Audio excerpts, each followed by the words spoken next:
Hello everyone, welcome back to the channel. और इस video के अंदर अपन पढ़ने वाले हैं थोरैक्स का अगला टॉपिक, जो कि होने वाला है अपना थोरेसिक सिंपैथेटिक चेन।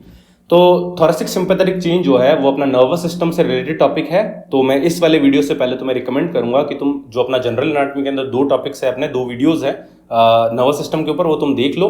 क्योंकि वो वीडियोस अगर तुम देख लोगे तो तुम्हारे पूरी की पूरी बॉडी का तुम्हें एक ओवरऑल आइडिया हो जाएगा नर्वस सिस्टम का, और वो तुम्हें आगे बहुत ज्यादा हेल्पफुल रहेगा।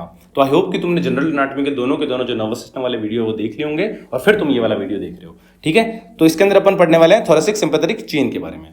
अब ये जो थोरेसिक सिंपैथेटिक चेन होती है, पहले तो तुम देख लो कि होती क्या है। तो देखो, अपने जो थोरैक्स के रीजन के अंदर जो वर्टिब्रल कॉलम होता है ना, ठीक है, ये वर्टिब्रल कॉलम है अपना। इस वर्टिब्रल कॉलम के साइड में एक चेन चल रही होती है इस तरीके से, ठीक है, जो कि अपनी बनी होती है सिंपैथेटिक गैंग्लियन से, और इन सिंपैथेटिक गैंग्लियंस को जो आपस में कनेक्ट कर रही है उसको बोलते हैं अपन सिंपैथेटिक ट्रंक।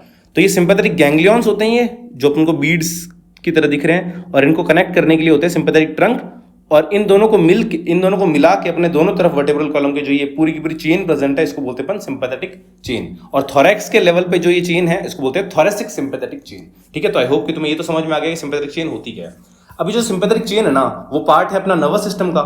तो एक अपन ओवरऑल ओवरव्यू ले लेते हैं कि नर्वस सिस्टम कितने टाइप्स का होता है, और अपना ये सिंपैथेटिक चेन जो है वो कहाँ पे अपना काम आ रही है, ठीक है, और कैसे ये अपने नर्वस सिस्टम के अंदर कंट्रीब्यूट कर रही है। ठीक है, बाय द वे ये जो पूरा का पूरा पार्ट जो मैं तुम्हें ओवरव्यू दे रहा हूँ, ये पूरा का पूरा मैंने जनरल एनाटॉमी के अंदर जो नर्वस सिस्टम है उसके अंदर पूरा अच्छे से डिटेल में एक्सप्लेन कर रखा है। ठीक है, तो मैं इधर पूरा डिटेल में नहीं एक्सप्लेन करूंगा, मैं बस तुम्हें एक तरह से ये बताऊंगा कि नर्वस सिस्टम के अंदर अपना ये सिंपैथेटिक चेन है वो अपना कहाँ पे लाई कर रहा है, ठीक है, किस तरीके से कौन से पार्ट के अंदर ये अपना हेल्प कर रहा है। तो अपनी बॉडी के अंदर जो नर्वस सिस्टम होता है वो अपना दो पार्ट्स में डिवाइडेड है, central nervous system and peripheral nervous system. Central nervous system के अंदर अपना ब्रेन और स्पाइनल कॉर्ड आता है, जिसके अपन यहाँ पे बात नहीं करेंगे। सेकंड है अपना पेरिफेरल नर्वस सिस्टम। तो पेरिफेरल नर्वस सिस्टम जो होता है वो फर्दर डिवाइडेड होता है अपना सेंसरी एंड मोटर। ठीक है, सेंसरी भी आगे डिवाइडेड होता है, जो अपन इस वाले वीडियो में नहीं देखेंगे, अपन यहाँ पे मोटर देख रहे हैं। तो मोटर सप्लाई होती है ना, जैसे सेंसरी सप्लाई तो होती है अपनी बॉडी के अंदर जो इन्फॉर्मेशन आ रही है सेंट्रल नर्वस सिस्टम तक, और सेंट्रल नर्वस सिस्टम से जो इन्फॉर्मेशन अपनी बॉडी तक जा रही है वो होती है अपनी मोटर सप्लाई। तो ये जो मोटर सप्लाई है ना, वो दो तरह की है, एक होती है अपनी सोमैटिक और एक होती है अपनी विसरल, या फिर अपन ऑटोनॉमिक भी बोल सकते हैं उसको। तो सोमैटिक होता है वॉलंटरी, जैसे अपनी बॉडी मतलब अगर इन्फॉर्मेशन भेज रही है अपनी मसल्स वगैरह को, जिसको अपन कंट्रोल कर सकते हैं, ठीक है, तो वो होती है अपनी somatic supply, somatic motor supply. ठीक है, दूसरा अपने ऑर्गन्स को, जैसे अपनी स्मूथ मसल्स है, कार्डियक मसल्स है, अपनी बॉडी के अंदर जितनी भी ग्लैंड्स है, उन सबको जो भी मोटर सप्लाई जाती है वो सारी अपनी आती है ऑटोनॉमिक नर्वस सिस्टम के अंदर, जिसको अपन कंट्रोल नहीं कर सकते हैं, तो अपनी इनवॉलंटरी सप्लाई है। ठीक है, तो ये जो ऑटोनॉमिक नर्वस सिस्टम है ना, ये फर्दर तीन में डिवाइडेड होता है, फिलहाल अपन दो की ही बात करेंगे। ठीक है, तीसरा होता है अपना एंटेरिक नर्वस सिस्टम, जो अपनी जीआईटी की मोटिलिटी वगैरह को कंट्रोल करता है, जिसके बारे में अपन तुम फिजियोलॉजी में पढ़ोगे मेनली डिटेल में।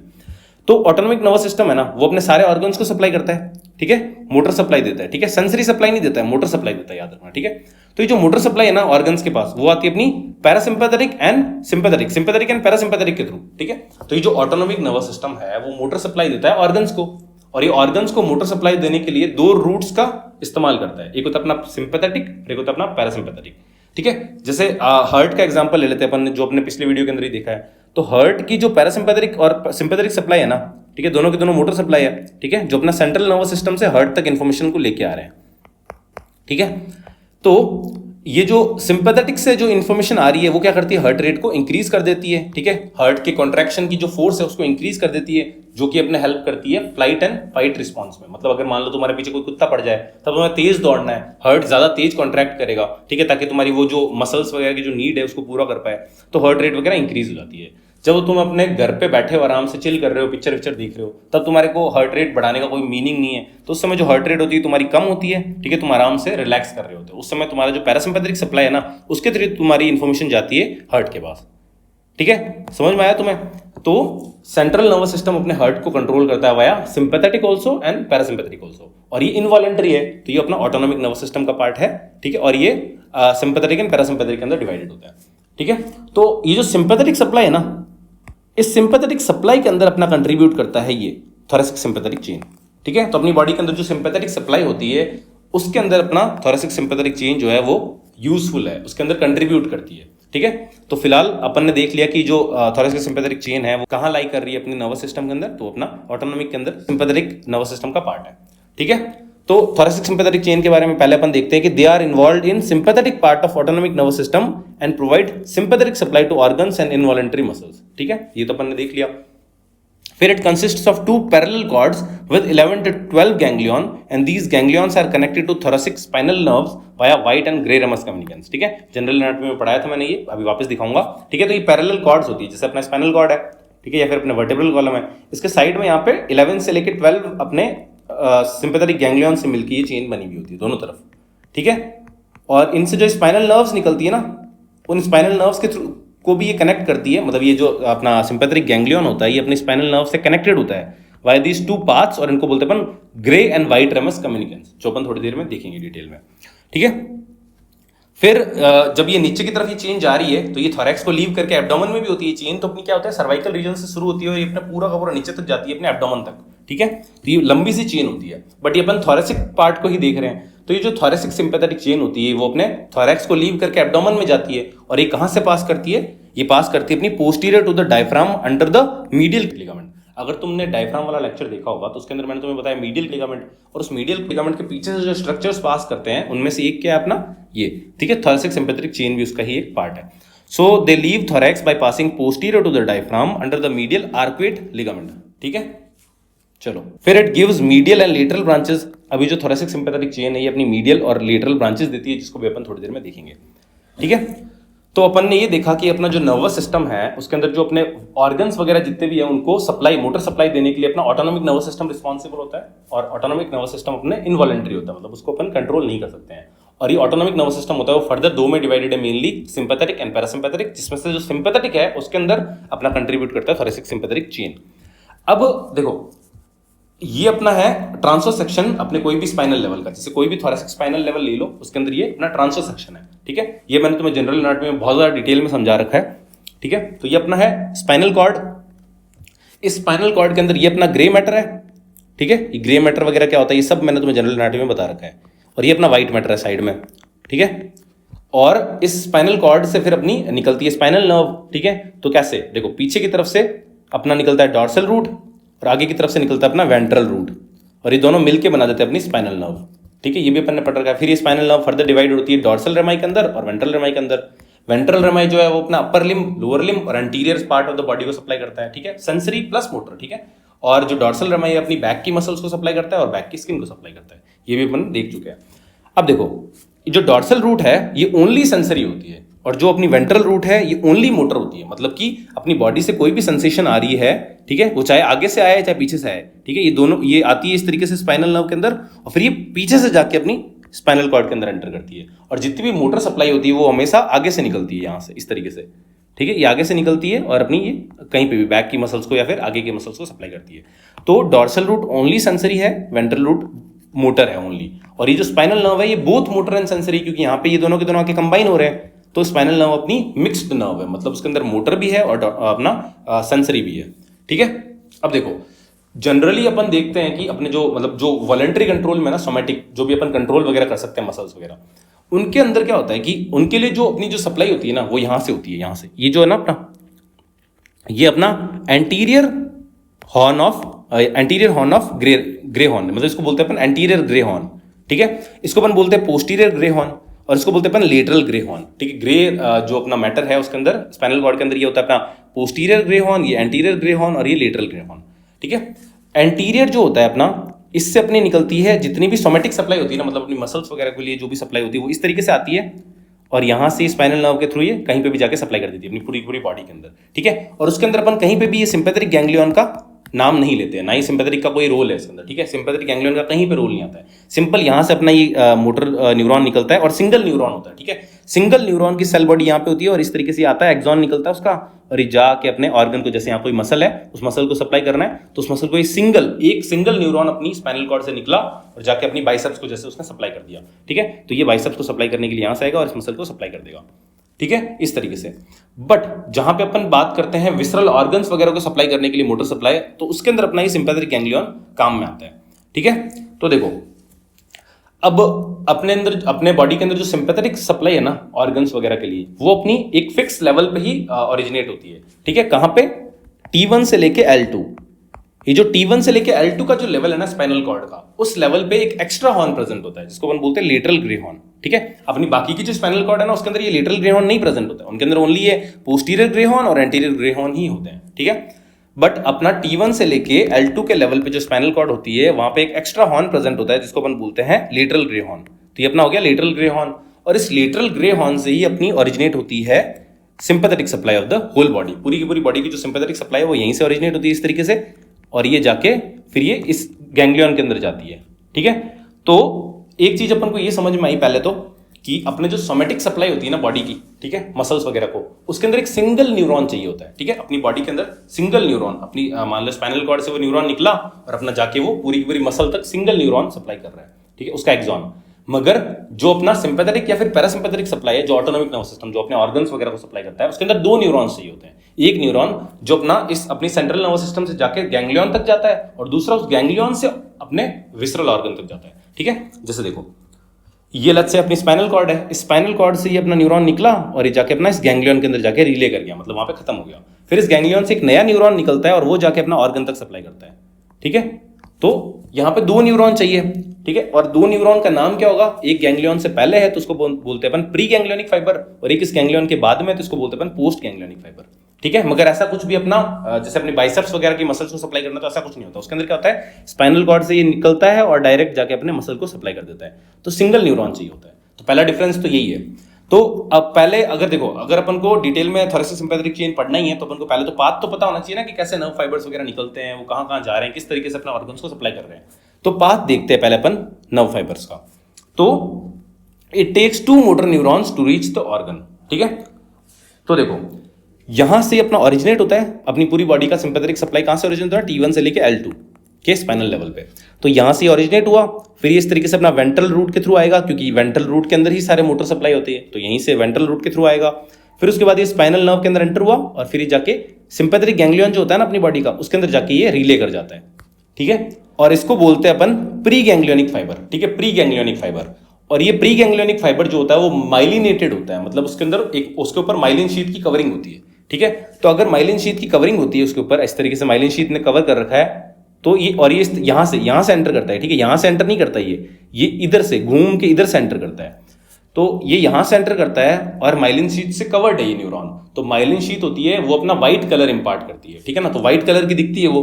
तो इसलिए ये जो कनेक्शन है ना, ये जो सिंपैथेटिक गैंग्लियन है, ये सिंपैथेटिक गैंग्लियन है अपना, और ये अपनी स्पाइनल नर्व है, और ये सिंपैथेटिक गैंग्लियन और ये स्पाइनल नर्व्स आपस में कनेक्टेड होती है इनके थ्रू। ठीक है, ये रमस होते हैं इनके थ्रू कनेक्टेड होती है। ठीक है, क्योंकि ये एक्सॉन जो है इसका वो माइलिनेटेड है, इसलिए यहाँ पे व्हाइट कलर इंपार्ट होता है, इसलिए इसको बोलते हैं व्हाइट रेमस कम्युनिकेंस।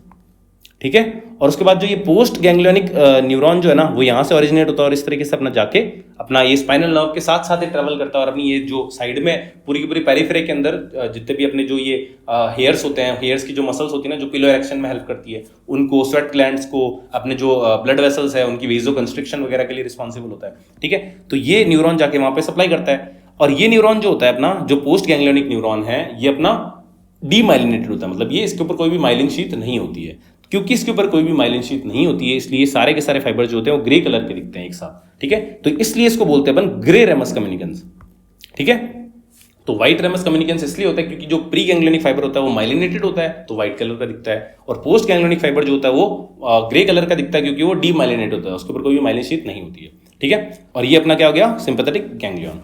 तो देखो पहले तो अपन को ये समझ में आया कि प्री गैंग्लियनिक और पोस्ट गैंग्लियनिक फाइबर्स क्या होते हैं। फिर अपन को ये भी समझ में आ गया कि अपना सोमेटिक जो सप्लाई है जो अपन कंट्रोल कर सकते हैं वो, और जो अपनी सिंपैथेटिक एंड पैरासिम्पैथेटिक सप्लाई है जो अपन कंट्रोल नहीं कर सकते हैं, वो दोनों कैसे अलग है। सोमेटिक जो होता है वो यहाँ से ओरिजिनेट होता है और ये इस तरीके से जाके अपनी बॉडी के अंदर सप्लाई कर देता है सिंगल न्यूरॉन, और जो अपना ऑटोनोमस होता है वो अपना यहाँ से ओरिजिनेट हो रहा है, जो सिंपैथेटिक सप्लाई वो यहाँ से ओरिजिनेट हो रही है लेटरल हॉर्न से, और वो इस तरीके से जाके पहले इस गैंग्लियन के अंदर आती है, और फिर इस गैंग्लियन से निकल के दूसरा न्यूरॉन जो होता है वो जाके ऑर्गन को सप्लाई करता है। ठीक है, तो एक तो चीज अपन को ये समझ में आई।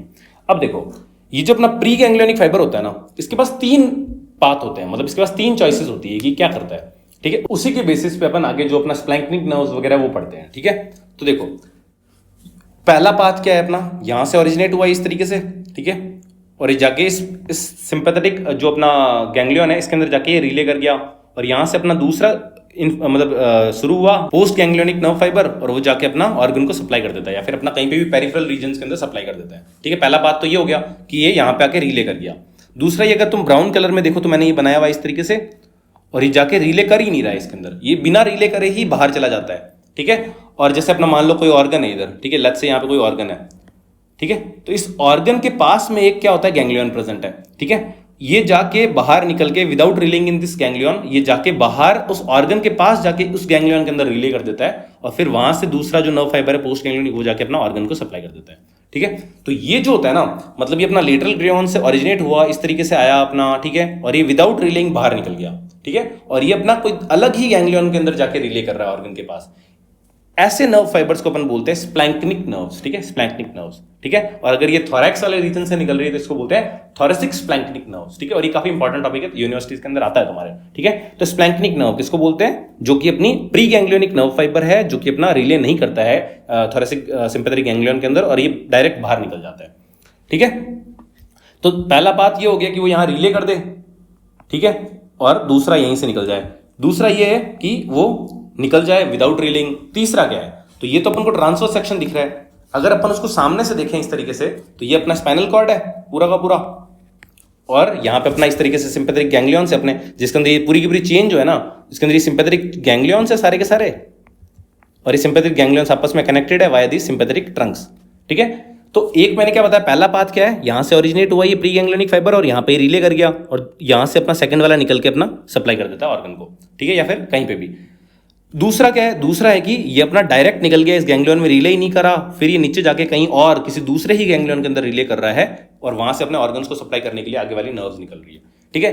तीसरा पाथ क्या है कि ये जो है अपना यहां रिले ना करे, ठीक है, बट ये ऊपर चला जाए इस ट्रंक के थ्रू, या फिर ये नीचे चले जाए और यहां पे कहीं ना कहीं रिले कर दे, ठीक है ना। मतलब रिले ये कहीं ना कहीं सिंपैथेटिक गैंग्लियंस के अंदर ही कर रहा है किसी ना किसी लेवल पे, ठीक है, बट ये कहां कर रहा है, ऊपर या नीचे कर रहा है, उसके लेवल पे नहीं कर रहा है। और ये इसलिए जरूरी है क्योंकि अगर मैंने तुम्हें बताया था कि पूरी की पूरी बॉडी जो है ना, अपनी पूरी बॉडी की सिंपैथेटिक सप्लाई ओरिजिनेट होती है T1 से लेके L2 तक, ठीक है। अगर मान लो कोई ऑर्गन है अपना, वो T1 लेवल पे नहीं प्रेजेंट है, वो अपना प्रेजेंट है, लेट्स से अपनी आई को सप्लाई करना है, तो आई तो यहां पे नहीं है, ठीक है, आई तो अपनी यहां पे प्रेजेंट है। इसकी सिंपैथेटिक सप्लाई कैसे होगी, इसकी सिंपैथेटिक सप्लाई होगी अपनी, जैसे T1 है, उससे अपना ये निकला प्री गैंग्लियोनिक फाइबर यहां पे आया, ठीक है, फिर यहां से ये यहां रिले ना करके ऊपर चला गया, ठीक है, अपना जैसे superior cervical ganglion, middle, inferior, उन सब के अंदर चला गया। उनके लेवल पे तो कोई भी प्रेजेंट नहीं है ना प्री गैंग्लियोनिक फाइबर डायरेक्ट, तो ये यही जो है वो यहां से ऊपर की तरफ जाता है और फिर वहां से अपना निकल के ये आई तक जाता है, ठीक है ना। तो लेवल जो है अपना T1 से लेके L2 पे ही सारी सिंपैथेटिक सप्लाई ओरिजिनेट होती है, बट सप्लाई तो अपनी पूरी की पूरी बॉडी को करना है। इसलिए क्या होता है कि ये जो चेन होती है ये आपस में कनेक्टेड होती है और यहाँ से जो नर्व फाइबर से वो ऊपर या नीचे ट्रेवल कर सकते हैं, ठीक है। तो पहला पाथ कि यहीं पे रिले कर दे उसी के लेवल पे, दूसरा है कि ऊपर या नीचे चले जाए, और तीसरा है कि वो विदाउट रिलेइंग उस सिंपैथेटिक चेन के अंदर रिले ही ना करे और डायरेक्ट निकल जाए बाहर की तरफ और कहीं और ही जाके रिले करे। तो जो कहीं और जाके रिले करता है उनको बोलते हैं अपन स्प्लैंक्निक नर्व्स। तो स्प्लैंक्निक नर्व्स क्या हुई, it is a pre ganglionic sympathetic nerve which comes out of the sympathetic chain without relaying in it, and then they pierce diaphragm and relay in the abdominal ganglia and supplies the abdominal viscera। वो क्या करते हैं, यहीं से निकलते हैं और वो अपने एब्डोमेन के अंदर जाके एब्डोमिनल विसरा के अंदर सप्लाई करते हैं, ठीक है। तो यही अपन पढ़ रहे हैं यहाँ पे कि जो पाथ जो है सिंपैथेटिक नर्व फाइबर्स का, इसका जो प्री गैंग्लियोनिक मोटर नर्व जो होती है वो स्टार्ट होती है lateral grey horn of the spinal cord से, दैट इज अपना T1 से लेके L2 के लेवल तक। Then its axon runs in the ventral root, ठीक है, and enters the sympathetic ganglion by the white ramus कम्युनिकेंस।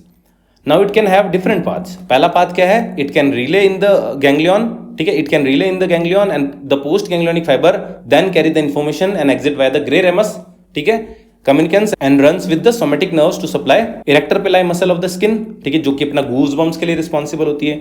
Sweat glands के उसको सप्लाई कर सकता है, या फिर ब्लड वेसल्स को सप्लाई कर सकता है, जो ब्लड वेसल्स अपनी वीजो कंस्ट्रिक्शन के लिए रिस्पॉन्सिबल होती है, ठीक है। It can either go up और down the sympathetic chain, second path अपना ये है। और थर्ड पाथ क्या है, it can also go out of the sympathetic ganglion without relaying in it, और उनको बोलते हैं अपन स्प्लैंक्निक नर्व्स, ठीक है, स्प्लैंक्निक नर्व्स बोलते हैं। तो आई होप कि तुम्हें पाथ समझ में आ गया होगा सिंपैथेटिक नर्व फाइबर्स का पूरा का पूरा, और ये तुम्हारा कॉन्सेप्ट थोड़ा बहुत स्ट्रांग हो गया होगा, ठीक है। बाकी मैंने तुम्हें ये सारा बता ही दिया। अब अपन मेन पढ़ते हैं कि अपना सिंपैथेटिक चेन क्या होती है, ठीक है।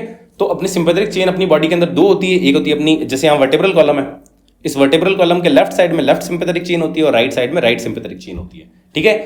अपन थोरेसिक सिंपैथेटिक चेन देखें तो वो थोरैक्स के लेवल पे होगी, ठीक है। यहाँ पे अपने थोरेसिक वर्टेब्रा प्रेजेंट है ना, T1 T2 T3 T4 T5 T6 ऐसे करके T12 तक, ठीक है।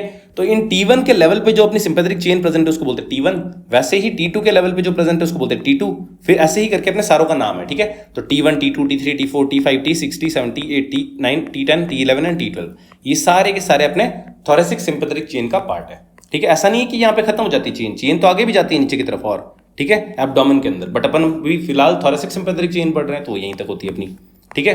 अगर तुम सर्वाइकल रीजन के अंदर देखो तो सर्वाइकल रीजन के अंदर अपने 3 ही गैंग्लियन होते हैं जिनको अपन बोलते हैं superior cervical ganglion, middle cervical ganglion and inferior cervical ganglion, ठीक है। तो ये 3 गैंग्लियन होते हैं अपन, ठीक है, दोनों तरफ होते हैं।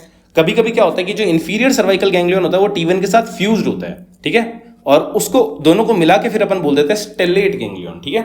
So it is usually fused with T1, जो अपना इंफीरियर सर्वाइकल गैंग्लियन है वो अपना यूजुअली फ्यूज्ड होता है T1 के साथ and they are called as stellate ganglion, ठीक है। फिर देखो अपन ने ये देख लिया कि लेफ्ट सिंपैथेटिक चेन और राइट सिंपैथेटिक चेन होती क्या है, ठीक है। फिर मैंने तुम्हें ये भी बताया था कि अपना जो स्पाइनल कॉर्ड होती है, इन स्पाइनल कॉर्ड से अपनी पहला प्री गैंग्लियोनिक फाइबर निकलता है और प्री गैंग्लियोनिक फाइबर के बाद में यहाँ पे तुम्हारा पोस्ट गैंग्लियोनिक फाइबर जो है अपना ऑर्गन को जाके सप्लाई करता है, ठीक है। पहला बात तो ये हो गया।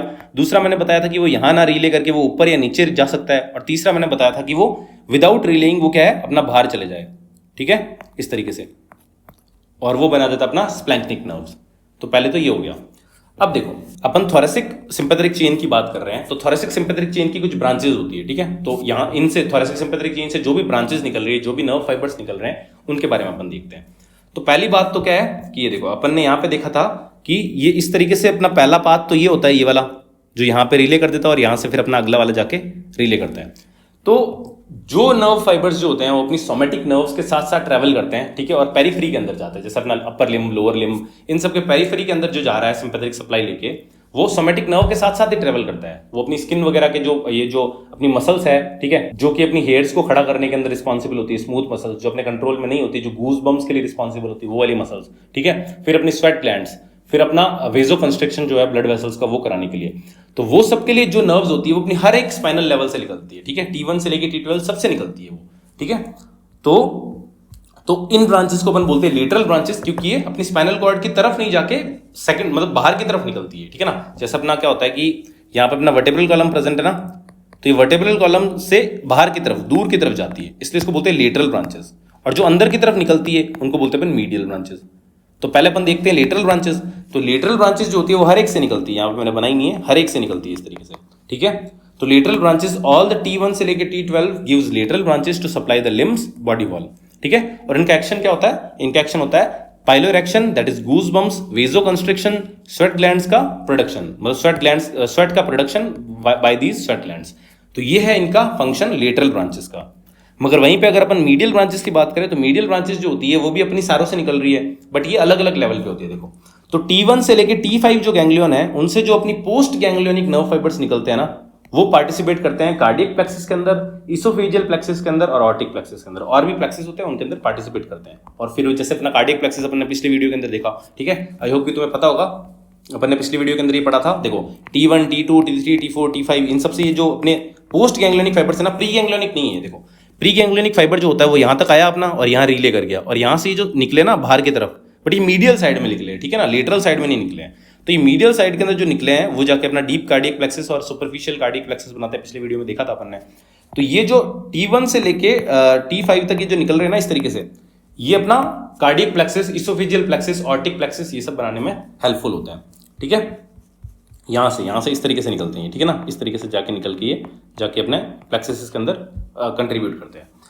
तो पहला तो ये हो गया अपना मीडियल ब्रांचेस के अंदर। फर्स्ट पहला T1 से लेके T5 गैंग्लियन से जो निकल रहे हैं वो अपना किस किस के अंदर रिस्पॉन्सिबल होते हैं? Cardiac plexus, oesophageal plexus, aortic plexus के अंदर। और एक चीज और कि इनके जो पोस्ट गैंग्लियोनिक फाइबर है ना वो रिस्पॉन्सिबल होते हैं, प्री गैंग्लियोनिक नहीं, क्योंकि प्री गैंग्लियोनिक को तो अपन स्प्लैंक्निक नर्व्स बोलते हैं ना। प्री गैंग्लियोनिक नर्व फाइबर जो कि रिले ही ना करे, ठीक है, सिंपैथेटिक चेन के अंदर बाहर निकल जाए डायरेक्ट, उनको बोलते हैं अपन स्प्लैंक्निक नर्व्स, और वो निकलती है अपनी T5 से लेके T12 तक। तो अब T1 से लेके T5 देख लिया, अब T5 से लेके जो अपना T12 है ना वहां से निकलता है अपना pre ganglionic fibres which forms the splanchnic nerves, जो कि अपना डायफ्राम को पियर्स करके नीचे जाती है एब्डोमेन के अंदर और एब्डोमेन के ऑर्गन्स को सप्लाई करती है, ठीक है। तो सेकंड अपन देखते हैं T5 से लेके T12 तक। इस लेवल के अंदर क्या होता है कि अपनी जो जैसे अपना स्पाइनल कॉर्ड से जो अपनी नर्व निकलती है ना इस तरीके से, ये आई, ये नर्व फाइबर अपना रिले ही नहीं करता है अंदर, ये डायरेक्ट निकल जाता है बाहर की तरफ और ये एब्डोमेन के अंदर कहीं जाके वहां पे गैंग्लियन के अंदर जाके रिले करता है। ठीक है, तो मेन जो T5 से लेके T12 पे जो निकलती है उनको बोलते हैं अपन स्प्लैंक्निक नर्व्स, और स्प्लैंक्निक नर्व्स 3 होती है मेनली। ठीक है, तो देखो T5, T6, T7, T8 और T9, इनसे जो भी नर्व्स निकल रही है ना स्प्लैंक्निक नर्व्स, वो मिल के एक बड़ी सी स्प्लैंक्निक नर्व बना देते हैं और उसको बोलते हैं अपन ग्रेटर स्प्लैंक्निक नर्व। ठीक है, तो देखो T5, T6, T7, T8 और T9, तो T5 से लेके T9 तक जो अपनी गैंग्लियन है उनसे जो निकल रही है ये अपनी, ये सारी फ्यूज हो जाती है और ये बना देती है ग्रेटर स्प्लैंक्निक नर्व। फिर T10 और T11 से जो निकल रही है वो फ्यूज होकर बना देती है लेसर स्प्लैंक्निक नर्व, और लीस्ट स्प्लैंक्निक नर्व बनवाती है अपनी T12। तो T12 से जो निकला है वो अपने बनाती है लीस्ट स्प्लैंक्निक नर्व। ठीक है, लीस्ट स्प्लैंक्निक नर्व। तो आई होप कि तुम्हें ये समझ में आ गया होगा। ठीक है, कि स्प्लैंक्निक नर्व्स कहाँ से बनती है और 3 ही अपनी। ठीक है, तो टाइप्स ऑफ थोरेसिक स्प्लैंक्निक नर्व्स में क्या क्या है? पहला अपना ग्रेटर स्प्लैंक्निक नर्व जो कि अराइज होती है T5 से लेकर T9 गैंग्लियन के अंदर। सेकंड है अपनी लेसर स्प्लैंक्निक नर्व जो कि अराइज होती है अपनी T10 एंड T11 से। और लास्ट लीस्ट स्प्लैंक्निक नर्व जो बच गया अपना T12 गैंग्लियन, उससे ओरिजिनेट हो जाती है। ठीक है, थोड़ा बहुत ऊपर नीचे हो सकता है इनका ओरिजिन, बट मेनली यही होता है। फिर अपना जो ग्रेटर स्प्लैंक्निक नर्व है ना, अब देखो इन्होंने थोरेसिक जो अपना सिंपैथेटिक चेन है, गैंग्लियंस है, उनके अंदर तो रिले नहीं किया, ये बाहर निकल गई डायरेक्ट। ठीक है, और इनका प्री गैंग्लियोनिक फाइबर ही है, क्योंकि पोस्ट गैंग्लियोनिक फाइबर तो चेन मतलब जो अपनी गैंग्लियन के अंदर रिले करने के बाद जो अपना होता है उसको बोलते हैं पोस्ट गैंग्लियोनिक फाइबर। तो देखो जो अपनी स्प्लैंक्निक नर्व्स होती है उनका प्री गैंग्लियोनिक फाइबर ही निकलता है अपना स्पाइनल कॉर्ड से, और वो अपना थोरेसिक सिंपैथेटिक चेन के अंदर रिले ही नहीं करता है, वो डायरेक्ट बाहर निकल जाता है और वो जाके जिस ऑर्गन को वो सप्लाई कर रहा है ना, उस ऑर्गन के पास में एक छोटा सा गैंग्लियन होता है, उस गैंग्लियन के अंदर जाके रिले कर देता है। तो ये स्प्लैंक्निक नर्व्स है तीनों की तीनों, तो ये कहां पे जाके रिले करती है वो देखना अपन को। तो ग्रेटर स्प्लैंक्निक नर्व जो है वो अपनी सीलियक गैंग्लियन होता है उसके अंदर जाके रिले कर जाती है और एंड हो जाती है। लेसर स्प्लैंक्निक नर्व जो है वो अपना ऑर्टिको रीनल गैंग्लियन के अंदर जाके रिले कर देती है, जो कि अपना सुप्रारीनल ग्लैंड के अंदर ही प्रेजेंट होता है। ठीक है, फिर लास्ट है अपना लीस्ट स्प्लैंक्निक नर्व जो कि अपनी जाके रीनल प्लेक्सिस जो होता है, जो अपना किडनी वगैरह में सप्लाई कर रहा होता है, तो इस रीनल प्लेक्सिस के अंदर ये कंट्रीब्यूट करता है लीस्ट स्प्लैंक्निक नर्व। ठीक है, तो अपन ने ये तीनों की तीनों स्प्लैंक्निक नर्व्स भी देख ली। तो तुम्हारी यूनिवर्सिटी के अंदर अलग से क्वेश्चन भी आ सकता है स्प्लैंक्निक नर्व्स के ऊपर, तो तुम्हें बताना है पहले तो स्प्लैंक्निक नर्व होती क्या है। ठीक है, तो स्प्लैंक्निक नर्व क्या होती है मैंने तुम्हें बता ही दिया कि it is a pre ganglionic nerve fibre जो कि रिले नहीं करता है गैंग्लियन के अंदर, जो अपनी सिंपैथेटिक गैंग्लियन है उसके अंदर रिले ना करके डायरेक्ट बाहर निकल जाता है और फिर ये जाके ऑर्गन के पास वाले गैंग्लियन के अंदर रिले करता है और एब्डोमेन वगैरह के विसरा को सप्लाई करता है। वैसी नर्व फाइबर्स को अपन बोलते हैं स्प्लैंक्निक नर्व्स। मेनली अपनी थोरैक्स के अंदर 3 स्प्लैंक्निक नर्व्स है, ग्रेटर, लेसर एंड लीस्ट। ठीक है, और उसके बारे में बताना है तुम्हें कहां से ओरिजिनेट हो रही है और कहां जाके ये खत्म हो रही है। ठीक है, और इसी तरीके से तुम्हारा जो स्प्लैंक्निक नर्व्स का कॉन्सेप्ट है वो खत्म होता है। ठीक है, बाकी ये वाला अगर तुम डायग्राम देखो तो ये अपना एटलस का डायग्राम है। इसके अंदर अगर तुम देखो तो ये वर्टेब्रल कॉलम है, इसके साइड में अपने चल रहे हैं पूरी की पूरी चेन जो है ये, इसको बोलते हैं अपन थोरेसिक सिंपैथेटिक चेन। ठीक है, इसके अंदर ये जो है अपना सिंपैथेटिक गैंग्लियन है और जो ये सिंपैथेटिक गैंग्लियन से आपस में कनेक्टेड है वाया दी सिंपैथेटिक ट्रंक्स। ठीक है, और अगर तुम यहाँ पे देखो तो ये देखो ये अपना वर्टेब्रल कॉलम से क्या निकल रही है, स्पाइनल कॉर्ड से स्पाइनल नर्व। फिर स्पाइनल नर्व जो है ना ये 2 में डिवाइड हो जाती है, एक जो डॉर्सल रेमस है वो डॉर्सल पीछे की मसल्स वगैरह को सप्लाई कर देता है, और ये वेंट्रल रेमस जो है, ठीक है, इस वेंट्रल रेमस के बारे में अपन ऑलरेडी पढ़ चुके हैं। ठीक है, ventral ramus of the thoracic spinal nerves वही बनाता है अपना क्या, इंटरकोस्टल नर्व्स। अपन ने जो इंटरकोस्टल नर्व पढ़ी थी ना वो क्या था, अपना स्पाइनल कॉर्ड से जो अपनी निकलती है स्पाइनल नर्व, वो एक तो अपना डॉर्सल रेमस चला जाता है और एक वेंट्रल रेमस। तो ये वेंट्रल रेमस जो है ना वही बनाता है अपना इंटरकोस्टल नर्व। ठीक है, और जो अपनी स्पाइनल नर्व होती है ना उससे अपना ये जो सिंपैथेटिक गैंग्लियन होता है ये कनेक्टेड होता है। देखो ये देखो दो तुम्हें ये छोटी छोटी दिख रही होगी ना, तो ये सिंपैथेटिक गैंग्लियन जो होता है वो कनेक्टेड होता है उस लेवल की स्पाइनल नर्व से via these grey and white ramus communicans. तो वही यहाँ पे दिख रहे हैं तुम्हें white and grey ramus communicans. ठीक है, फिर अगर तुम देखो तो तुम्हें ये ब्रांचेस दिख रही होगी, मीडियल ब्रांचेस।